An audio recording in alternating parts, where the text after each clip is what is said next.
Wasisu fi syudurin nasi minal jinnati wan nas waswas. Yang kedua muncul alladzi wasisu fi syudurin nasi minal jinnati wan nas waswas gitu. Yang ketiga iya. Yang ketiga yang ketiga muncul Bukan Samsudin namanya kalau tidak bikin warganet gempar.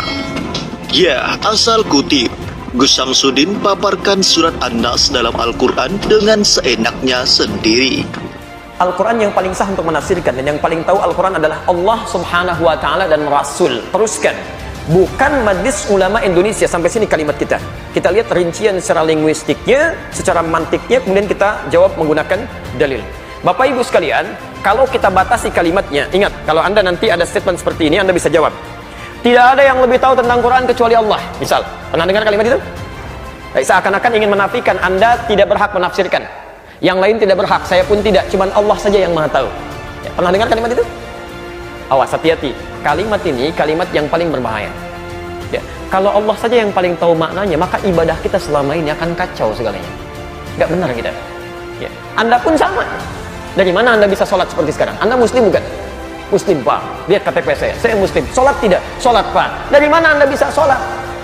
Yang paling tahu makna sholat ketika diturunkan, kan?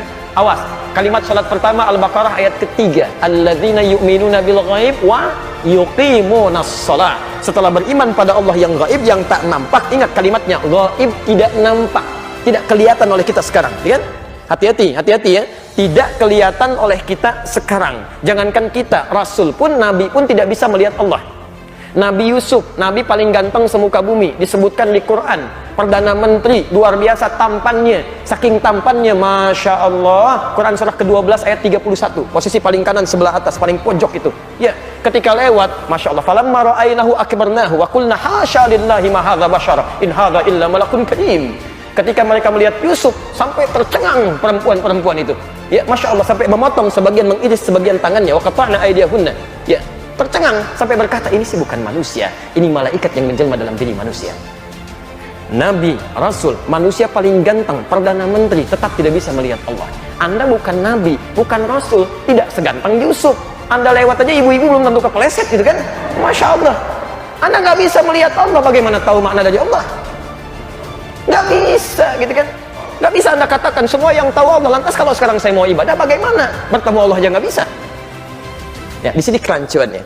Jadi kalau kalimat dipotong sampai sini, yang tahu maknanya cuma Allah. Lantas ketika kita akan menafsirkan ibadah, seperti apa caranya? Karena kita nggak pernah berjumpa dengan Allah. Musa nggak bisa, gitu kan?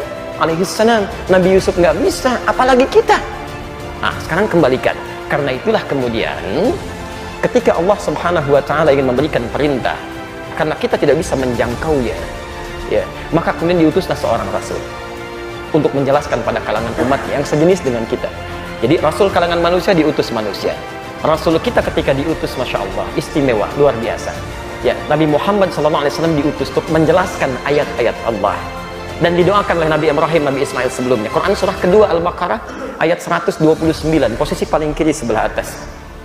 Rabbana wab'ath fihim rasulan minhum yatlu alaihim ayatika. Dalil pertama. Ya. Nabi Ibrahim, Nabi Ismail alaihi wassalam bermohon kepada Allah setelah selesai meninggikan bangunan Ka'bah. Ya Allah, mohon nanti utus seorang rasul yang terlahir di sekitaran Ka'bah. Ya, coba perhatikan, rasul mana yang pernah lahir di sekitaran Ka'bah? Tidak ada kecuali Nabi Muhammad SAW. Jelas di sini? Baik. Apa fungsinya beliau ini? Yatlu alaihim ayatika, menyampaikan, membacakan, menerangkan tentang firman-firman-Mu ya Allah yang Engkau turunkan kepadanya. Jadi ketika Allah ingin mengajarkan kepada kita, akan diutus seorang rasul untuk menerangkan kepada kita, karena kita tidak bisa melihat Allah langsung. Jelas sampai sini? Baik, karena itu wa yu'allimuhumul kitab. Ya, setiap wahyu, setiap rasul pasti menerima wahyu. Ya, wahyu Nabi Muhammad SAW disebut dengan Quran.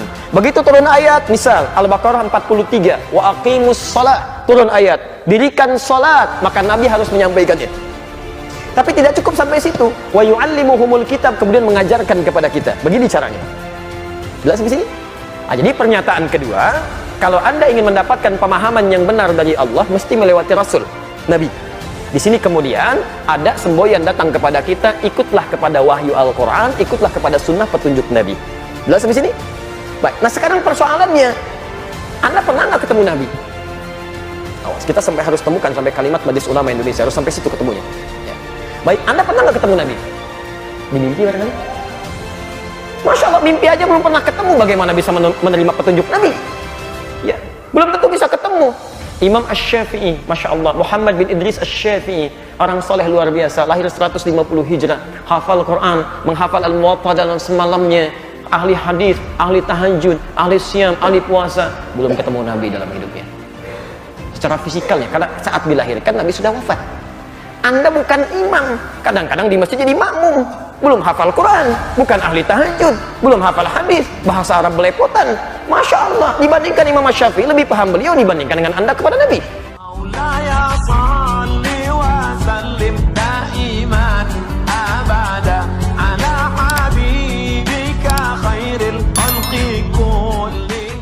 Viral Gus Samsudin salah artikan ayat Al-Quran, netizen emosi, oknum tanpa keilmuan, ngakunya laduni.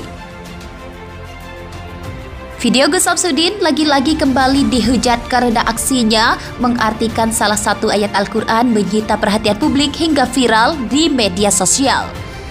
Dalam video viral tersebut, Gus Samsudin menjelaskan arti potongan surat An-Nas ayat kelima kepada ibu-ibu yang ada di sampingnya. Video yang viral di TikTok itu dapat diunggah di akun @analisa_viral. Yuwaswi Sufi Suduridas minal jinnati wandas. Potongan surat An-Nas diartikan oleh Samsudin sebagai sikap was-was, padahal bukan itu artinya, tulis dalam video tersebut. Bukan hanya sekali, namun Gus Samsudin mengatakan terjemahan tersebut dalam 2 kali dengan penjelasan yang masih sama, namun berbeda dengan apa yang ada di Al-Quran. Samsudin mengulanginya lagi, penerjemahan yang salah dan ngawur. Emot tertawa 9 kali, tulisnya dalam video.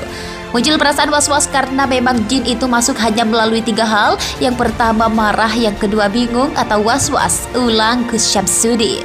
Video yang viral di TikTok itu pun banyak mendapat komentar beragam dari netizen yang tak sedikit memberi respon kocak. Viral Gus Samsudin salah artikan ayat Al-Quran, netizen emosi, oknum tanpa keilmuan, ngakunya laduni.